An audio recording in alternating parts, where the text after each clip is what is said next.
What's up, guys and gals? Welcome back to the Nerd Castle for Warhammer Quest. I guess we're going to be playing another episode today. Let's go ahead and have a look around and see what's on the docket here in Marburg. I'm assuming we should probably do like some of the main storyline quests or something. I don't know. I've been cash farming and like gear farming and all that fun stuff. That's going to be a shield for the Ogre Iron Gut. That's weird that he keeps using like Imperial looking shields. The Iron Gut is apparently who we should have taken on this playthrough because seriously, like every single thing here is for the Iron Gut. That's super wild. I guess we'll go do the storyline quest right now because we have nothing better to do. None of the other locations are really looking incredibly attractive to me right now. They're all a little bit nappy. They're all a little bit frumpy. They're not looking the way that I would assume that I would want them to look in order for me to want to go over there and like spend time clearing them out. So we'll just do this right here. Adventurer's life isn't always a glamorous one. Take this quest, for example. You've been tasked with rescuing Old Nell, a donkey that's close to becoming a feast for spiders. However, there's more than just an old mule down here. There might be treasure as well, and if there's one thing I know I like, it's treasure. So let's see if we can find ourselves some treasure before we get out of here. Alright, so we've got our group. We've got a whole bunch of upgraded gears, so I'm figuring we probably shouldn't run into too many problems along the way. I think that both our wizard and our marauder have very, very good gear. Our troll slayer starts with good gear, so you don't really need to worry about him ever not having what he needs in order to do his job properly. And he just leveled up and he gets a double attack, so that's pretty sweet. Give everybody the old McDouble axe to the face. We got a giant bat and some night goblins. Okay. Well, I think I like that position right there. I'll probably move him to right there. We'll kind of see what happens before we do the rest of this. But I'll bring him to here. Let's fire an arrow at him because he's the only extraneous mob that we need to get rid of. Straight to the gizzard. Right up underneath the throat.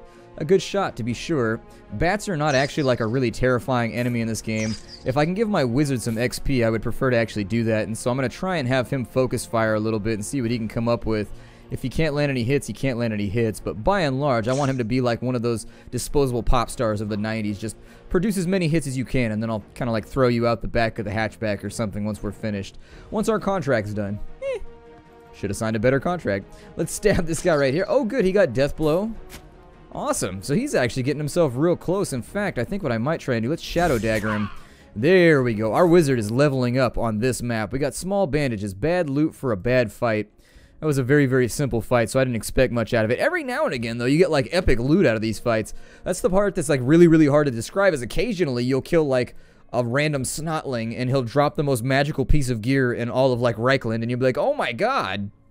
And then it'll be for a guy that isn't in your party, and you'll be like, oh, well, I guess 1,000 gold sounds nice, too. It's a backup plan. It's rare that you get 2 rooms in a row in this game. By the way, it's rare that you get 2 rooms in a row where you get fights, so keep that in mind when trying to plan out your resources as well. It's very, very odd for me to go into one room, get a fight, go into the next room, get a fight, go into the next room, get a fight. Usually there's a hallway in between them. I'm glad we don't have any junctions. I really, really dislike junctions because they can make your missions take way longer. Every single time thus far, we've actually completed and picked the proper channel to go down when we have a junction, but sometimes you pick the wrong one and then you dead end out and it takes you forever to complete the level. This room, we got 8 giant bats and some night goblins. The giant bats are a really nice opportunity for the wizard to level up, so I may actually bring this around a little bit. Ooh, that's like a... yeah, that's like a death blow wet dream right there. Okay, so... how many winds of magic does he have? Enough? Yeah, shadow dagger him, actually. Go for it. There it is. Alright, so since the shadow dagger is no longer functioning, unfortunately I can't target this tile with it ever again. It becomes troublesome. What I would rather do then, let's start right here. He's got a pretty good chance to hit him, and then what I'll do is we'll shadow dagger, not him because that'll go downwards, we'll shadow dagger him. And that should work out pretty well. He killed 3 bats on his turn, not bad at all. I suppose you could say it's not bat at all, but with 2 swings, I'm hoping he'll death blow his way through the majority of these. No, he got a trip attack right there. Unfortunately, it didn't go the way that I preferred. However, we can make it work. Let's figure out what's going to be left by the time this guy takes his attacks. He should be able to cleave his way through all of them fairly simply. Didn't he have 2 attacks? Maybe I thought he berserked out on the previous turn, but maybe I'm thinking too little of him right now. We'll fire an arrow right there. I don't know why our Shadow Warrior is missing so much. He used to hit a lot. I don't know. In my other playthrough, like, he was like one of my #1. He was out-leveling everybody, and it must just be luck. It's got to be RNG, because honestly, my Shadow Warrior was killing everybody, which means he leveled up first. He made it like, you know, He was way ahead of everybody else, but as of right now, it appears as though he's having trouble keeping up with the Joneses, the hairy, bearded, axe-wielding Joneses, a holy artifact spelled... Was that spelled right? It might have the British spelling. I think it did. I'm not going to check it. I don't know. It was just kind of like out of the corner of my eye, the word looked wrong. And I'm too lazy to like open up my inventory and look right now. How much... We actually haven't taken any damage, so since you've got 6 magic right now, from here the dungeon branches in 2 directions. To the right you can see evidence of cobwebs and hear the unmistakable bray of a distressed donkey. To the left there's a faded moldering tapestry clinging to the wall by the arch, which also happens to be covered in thick webbing. Why is that corridor so richly adorned compared to the bare stone walls in the rest of the dungeon? It may be worth further exploration. Just then you hear another panicked bray from the eastern passage. It looks like the spiders are ready to eat. However, once the adventurer's presence is revealed, it may not be so easy to return and investigate the tapestry passage. So we have like a moral choice. We made a promise to return Old Nell. However, there may be treasure down the... It doesn't say which one we're supposed to go down. How do we know which one we go down? Neither one of these has a tapestry. How do we know which way goes to the donkey and which way goes to the... Damn it, developers. There is no tapestry on either one of these. How do I know which way to go? To save the donkey. Oh, man. Come on. Little stuff like that, it's a no-brainer. Come on now. Really? Like, how are you going to give me an event and then not... Those are roots. Those don't look like tapestries. Maybe, did it say to the right? Did it say a direction? Hold on. Is there anywhere where I can, like, figure that out? Well,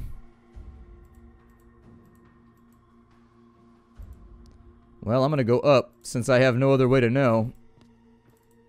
Maybe I read it wrong. It said to the right you hear this, but I thought it said from one direction you hear this, and from the other you hear this. But with no indicator as to which way leads to the donkey, I guess we'll just take our chances here. And if everybody starves, it's not our fault.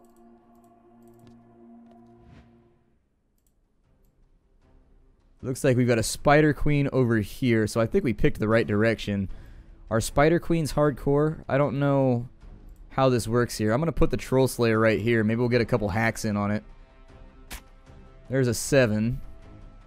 And there's a 6. And he applied trip to the opponent. I don't really know what that entails. I would have to look it up in the journal, and unfortunately that'll take me a second because you have to thumb through it like you would with anything else. He's going to miss with his only attack right there, which is super disappointing because I actually kind of like needed him to come through. Luckily, our elf has managed to be at least somewhat competent, so that brings us a little bit closer. Unfortunately, everybody else appears to be incompetent, so we'll work on it. We'll work on it. There we go. The wizard's going to come through, and he's going to hold down our business. I don't know what a Spider Queen does. It probably hurts a lot, would be my estimate. If I had to just throw out a rough estimate, you know, just snowball, that would probably be my first indication is that, yeah, they hurt a lot, but...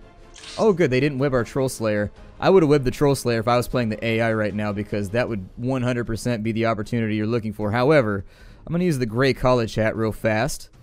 There it is. It'd be humorous if it was one of those things that you wore in college, like one of those ridiculous board hats. I can throw that over to there. Oh, it missed everybody? Ooh, that's a disappointing turn of events. Okay. Well, what I can do right here, I can throw out a firebomb. That doesn't count as one of his attacks either. So he actually managed to just like sweep the floor with all these bad guys. There's 6 damage right there. He should turn into like a whirlwind of pain for the enemy, in case you were wondering. That should be like his final position should be that he attacks like a load of times every turn. And it's just like essentially a... He's basically going to be like a merry-go-round with an axe attached to it. I was trying to think of a metaphor, but then I only came up with a simile. Old Nell is saved. The mule has a few nasty bites, but it looks like she'll live. Even as you quit the spider's lair, more infernal creatures start to scuttle out of every nook and crevice. It's time to leave. We have to save the village. That's more important. We got a hammer. That's pretty cool. A one-handed hammer. It does 2 to 4 and has a critical damage chance. It's not that good. I don't know if you can dual wield in this game. I'd have to check. We should see him get a bunch of XP on this go. Oh, good. Lovely, absolutely great. Actually, Magnus managed to level up, which is a big deal because it's hard to level mages in this game. It's quite a bit more difficult than you would assume, but he definitely got the lion's share of the XP on that go, although Magnus did pretty well too. He killed a lot of bad guys. I'm pleased with it. As you emerge from the spider's lair, you see the miller and a couple of thin but rough-looking types standing not too far away, all with cudgels held aloft. Your party raises at their weapons suspiciously, but the miller holds up a staying hand. Lower your weapons, good sirs. These clubs are for any stray spiders, not your fine selves.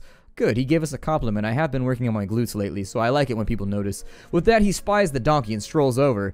You found her. Old Nell, we have missed you. And you still got a bit of meat on your bones, too. You'll cook up right good. The last statement brings a look of confusion to the faces of your adventurers. That's why I needed her back by backer tag. It's our feast day, and she's the only meat we've got left around here. Why should we let the bloody critters have it? Your adventurers collectively shrug their shoulders. The ways of peasants are often as mysterious as the ways of kings and dukes. Ah, yes, says the miller, after one of your party clears his throat rather nosily. Well, your reward is going to come and share in our feast. How about this leg between the lot of you, he said, rubbing old Nell's right foreleg as she stares on oblivious. He changes tack when he gets no enthusiastic reaction. Well, you can have this instead. He hands over a rather ordinary-looking ring with a small lightning motif inscribed on it. What is it? The Lightning Fire Ring. A one-time use 5 to 30 damage. Huh, I'll probably just sell it. The haunch of old Nell. He killed her right in front of us. Alright, well I guess that's that.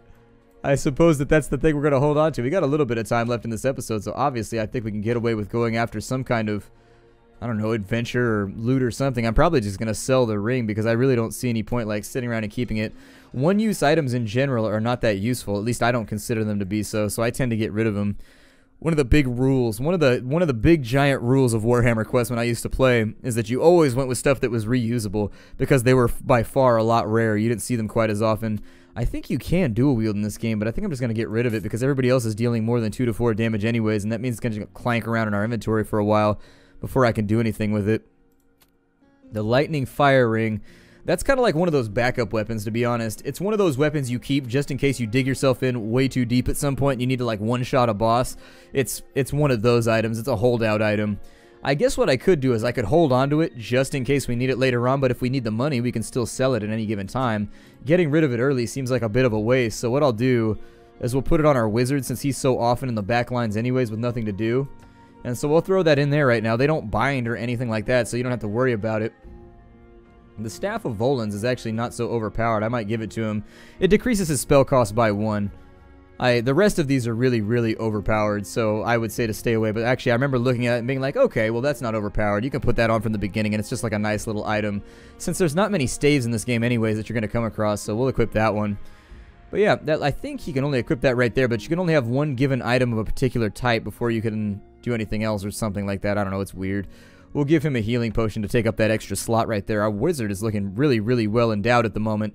He's looking at me just like, hey, you've been looking, huh? And I'm like, no, I haven't been looking. It's just like, you look like you've got really good gear. And he's like, oh, my gear is pristine. I'm like, all right, this is taking on a weird innuendo type tone, and I'm just not going to participate. Winds of Magic. Every turn during the power phase, the wizard will attempt to draw magic. He also has a power reserve, which can be used when needed. Reserve power is automatically used when available if casting spells. That cost has more power than the winds provided. Use this power wisely. It does not replenish inside dungeons. Oh, his power store went up to 4. Okay. I've never leveled up a wizard before. I usually take 2 archers and 2 melee in my party, so there you go. He gets a power store. That's pretty cool. So it's an extra 4 power that he just like keeps in a pocket inside of himself. Maybe he's got like a power kidney or something. I don't know. The Blade of Night. Give the targeted warrior additional melee attacks proportional to their battle level for the turn. So they get 2 extra attacks for 1 turn. What does that cost me? Blade of Night. It's a spell. Do I have to slot that anywhere, or is that just like there? Let me look at his... I don't know if there's a spell book or anything. Weirdly enough. Let me see here. So he's got Blade of Night, Healing Mist, Shadow. Unlocks at level 3. It looks like he gets a lot of stuff. I don't know if he actually gets to have like his full spell book with him at all times. I hope he does. That would be much more suitable. Let's see if there's anything useful we can loot. Oh, the Chalice of Battle. Oh, that's a different chalice. Okay, so there's another chalice that's another reusable item, just like the hat, where it allows you to give yourself power. So he would then have 2 items that allow him to generate power whenever he needs it. So I'm not actually as excited about that one. Rescue the Fletcher. Silver Bullets. Yeah, that's what I'm talking about right there. I wish the Witch Hunter could be in the game, because even at level 1, with some of his auxiliary items that you could put on him, some of the random gear that you can give him makes him just a killing machine versus all forms of undead. And actually, weirdly enough, everything else is pretty much immune to undead. I'll probably go after the Chalice on this one. We don't have any other quests, and we can't go to Wurtbad yet, so actually let's do the Silver Bullets. At least they're made out of silver. It says we'll be fighting critters in here, so I can't imagine this quest is going to be that bad. Hopefully we don't fall into any rivers or like off any horses or hit our heads on any rocks along the way. The Dungeoneers are welcomed into the lone coaching inn by a few locals and a skeleton staff. That's not good. Why are the undead on the waiting staff? That seems risky. The innkeeper seems genuinely pleased to see fresh faces, and once drinks are served is more than happy to eulogize the region in a blatant attempt to get repeat custom. One of the interests to your party is this tale of a powerful ranged ammunition known as the Silver Bullets. It's said to be hidden under some fell ruins shunned by the locals. Fertile ground for your fortune seekers to tread. Okay. Well, maybe we'll go back and... let's just get moving, I guess. I'll put him... I like to move it, move it. We'll move him up here, even though that was a dumb move. But we didn't spawn any mobs on our first turn, and we've got a nasty little junction first things first, so that sucks. I don't like junctions early on, because that means the lion's share of the dungeon will be off in like one direction or another and get you into trouble. This tile set, I think, can spawn the undead, too. Oh, look, he's got 7 power on this turn. That's pretty sweet. That's badass as hell. So is that 7... is that plus the 4? I think that's probably plus the 4, right? Also, how much did that other thing cost? The Blade of Night. Oh, that's actually pretty... that's pretty affordable. That staff is looking pretty bitchin' right there, my man. You're looking like you're rolling in it. Alright. He's like, why would I roll in a staff? That seems really... that seems pointless. Why would that happen? Anyways, let's go to the right. We'll stay on the path of right. And if it turns out to be wrong... oh, we got jumped. Oh, shit. That's not good. Alright. Well, we've got our reserve of 4. I could really use a Shadow Bolt right now. Let's see what happens over here. So he got his kill. Hopefully he can death blow his way through these guys. We need to make a hole that our melee can get through. Ideally, this would be the point at which I would want to proc the gate. This is the gray college hat. This is the point at which you would want to do this. Hopefully he got +6, so that's good. A Shadow Bolt put straight into the middle of all these guys would be absolutely fantastic, so that'll give him a couple kills. That actually leaves him with enough for another Shadow Bolt too, although I think I'll hold off on it because I don't want to use up all of his reserve. So I'll probably move him down to here, and now that we've actually cleared those out, this hallway actually isn't that terrifying anymore. We'll give him a free swing on the enemies right there, and that gives him a range shot. Probably bring one of my melees down here to maybe help him, assuming that this guy gets death blow. There it is. So he's unpinned now by nature of the fact that the enemy's no longer right in front of him. However, our mage may take a little bit of damage right here. So there's the kill. We'll have him fire a bow over to there to maybe get a second kill. 1 damage done. Unfortunately, it's not going to be enough. So 1 death leap right there. That's going to give the wizard the kill. Probably a death leap from this guy too, although I can't guarantee it. Sometimes they use a normal melee attack. Sometimes they death leap. Can be hard to tell. Death leap. So counterattack. 2 damage right there. The wizard's looking like he's already making a very, very good move towards... he got his good berserk right there too. So that should be the end of the combat. We got 1 ruined book. That's all we got from that, huh? Oh well. At least we got to kill a whole bunch of enemies on the plus side. He got 6 winds of magic, so I'm going to try and press ahead with every manner of advantage that we can. That's a very, very glistening, shiny little spot right there to put your undead. Might be oozing slightly as well. Let's go ahead and cast a... it says he has 6 winds of magic. What's going on, man? Let's do a healing burst on yourself because we have the ability to do so. So there's the 2 wounds to make sure that he's not in bad shape anymore. 4 magic right there. No event on that turn, which is good because we need a little bit of time to make some forward momentum against the remainder of the dungeon. I'd like to finish it off in this episode. This is the last one that I'm recording for the day, so it'll be a bit of a pain or like a long episode if it's not. And so I'd like to hurry. Not necessarily playing badly. I'd like that bat to go away. That bat is just in a shit position right now, and I don't want it to be right there. Being able to enter this room with our Troll Slayer is important. There we go. Get him started on his little whirlwind of death here. He proc a triple death blow. And since he used up all of his moves, he still has a counterattack left too, just in case everything goes awry. It doesn't work the way that we want. Instead, I'm going to move the elf up, and we'll see if we can get a double strike right here. Go ratting. This was a legitimate job. In the Warhammer universe, this is a legitimate job. People go down into the sewers and kill rats and like other stuff because chaos beasts grow in the sewers.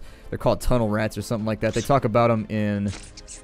oh, they talk about them in one of the Gotrek and Felix books because that's what Gotrek and Felix do for a job for a while. They hunt Skaven in the sewers and chaos creatures. They get paid like 3 or 4 pennies per thing that they kill, and they're like the best ones that have ever been seen in the city. they end up making like a fortune, like a prince's ransom essentially, like killing Skaven, because most of the time the rat guys would run away. The human beings that hunt the rats run away when it's something big because it's something they can't handle. But because both Gotrek and Felix have magical weaponry and all kinds of crazy stuff, they end up becoming like these legendary rat hunters. It's kind of a humorous chunk of the book. He should get an attack right there, right? Oh, he failed his berserk, which means that unfortunately he's not going to be useful to us. Let's let the mage have a couple cuts right here. He got a death blow. Missed his second one though, unfortunately. We'll take a bow stab or a bow shot over. The bows don't stab, bows shoot. Got a kill right there because his weapon skill... Actually, no, it's not. I thought his weapon skill was a lot bigger than it is right now. Oh well. Everything's done and we're out of here. We don't want this to take too long. An orc tooth. So in Orc Society, they use teeth as money, but they call them teeth with an F. T-E-F is T-E-E-F is how they spell it. And so orcs use teeth as their currency, and orcs have actually discovered the perfect economy because no orc is actually able to save his teeth because they rot over time. And so teeth are bartered for things like guns, bits, and other good stuff, slaves, etc. But the teeth rot, so you have to spend them. And so economists from the Empire have reasoned that the orcs may have accidentally stumbled across the perfect economy, wherein which every orc has what he needs, but cannot stockpile and become rich enough to control the economy because the teeth rot. And so basically things stay in equilibrium. Even the richest orc will soon be poor if he sits on his teeth too long. We got a dead end. Okay, so we picked the wrong direction. Let's about face and go back as quickly as we can, because every turn that we're in here, we're risking another ambush. Luckily, the dead end was actually not so far into the dungeon, so we lucked out right there. Winds of Magic. Let's get our melees up front. Actually, sometimes it's wise to have like your ranged and your melee sort of interspersed, because you saw they spawned on top of us in there.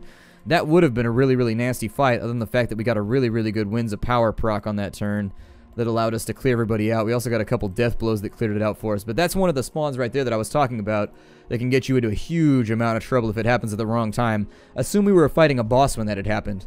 We would have been very, very stressed, to say the least. And if you're playing on hardcore, it's very easy for your game to end instantaneously.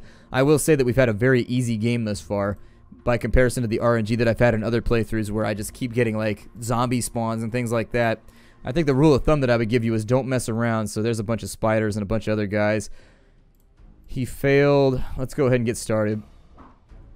Ooh, he missed with 6 attacks. Or, I'm sorry, with 6 weapon skill. That's no good.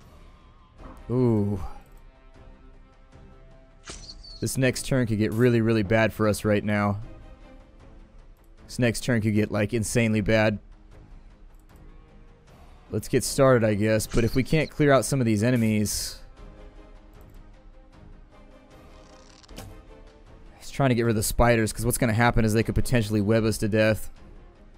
There's the same amount of spiders as there are people in our party, which means that if we get unlucky, they could web our entire party, and then we just sit there until we die. And that is a thing that happens in this game that you have to worry about. Deathleap is not going to afford a counter-strike right there because he actually is webbed. He also gets no dodge. You get an automatic hit on anybody that's webbed, so let's handle some spiders, shall we? Alright, the music in this game is pretty good for an iOS port, to be honest. I don't know if they swapped the music out, but the music's pretty legit. I'm probably going to try and give... Let's go with a healing mist, I guess, on him. And it looks like he got 4 HP right there. That's good. That's suitable. It's better than you normally get. It's in the upper echelons of what your roll can be for that. He missed, but we can give him an arrow shot over here in the hopes that maybe... Yeah, no luck there. Never mind then. We were caught up in a rather nasty cycle of webbing and other problems here. Luckily, he's pretty dodgy, so I think he should be alright. He got himself freed from the web, so on this turn, this is going to be our breakout turn if we can make it. He got his good berserk right there, which means he gets 2 attacks. He's going to miss with the first, so hopefully the second is on target. His death blow has finished off enemies on that side. That allows him a ranged attack over here. We'll bring our Troll Slayer back, but we're wasting a lot of time right now, and I need to get out of this combat because we can still, like I said, we can get more mobs that spawn on us before the end of this combat. So I'd prefer to be out of here right about now. Unfortunately, we got another miss right there. We got a web. Let's keep going. Come on. There we go. So we're out of the combat finally. We got a longbow, though. That's actually a really, really good drop. That longbow is going to help us out a bit. I can give that to my marauder. Or maybe I can even consider giving it to our archer. It depends. The elven bow is pretty good. Oh. Alright, so we're trapped in again. He berserked out at the right time, though, so... He can't move? Is he pinned already? Oh, wow, they're way down at the end of the hallway. Yikes. So the Necromancer's Apprentice, I think he's bugged. We may get stuck right here, in which case I'll end the game, and we'll just have to end the turn, because the Necromancer gets stuck casting, from what I remember. I don't recall, but I remember there being, like, a real bug with the Necromancer, where he tries to cast on you, but he bugs out or something. So we'll see what happens. I don't know if that's been fixed or not. It has not. So, this is actually, I made a quick audio cut right here. This is me the next day. They patched this out of the game this morning on release day. So, hopefully, like, I'll be able to come back and we'll do some more episodes in a little bit. I was thinking about canceling the series because of it, actually, just because there's so many Necromancers around that cause this problem. But, seeing as they fixed it this morning, like, I recorded this video yesterday, and then when the game came out this morning, they patched it in, and they posted on my discussion thread for the bug reporting on the forums that they had fixed it. So, anyways, I will see you all in the next episode. We'll give it another try tomorrow. Take care, everybody, and hi-do.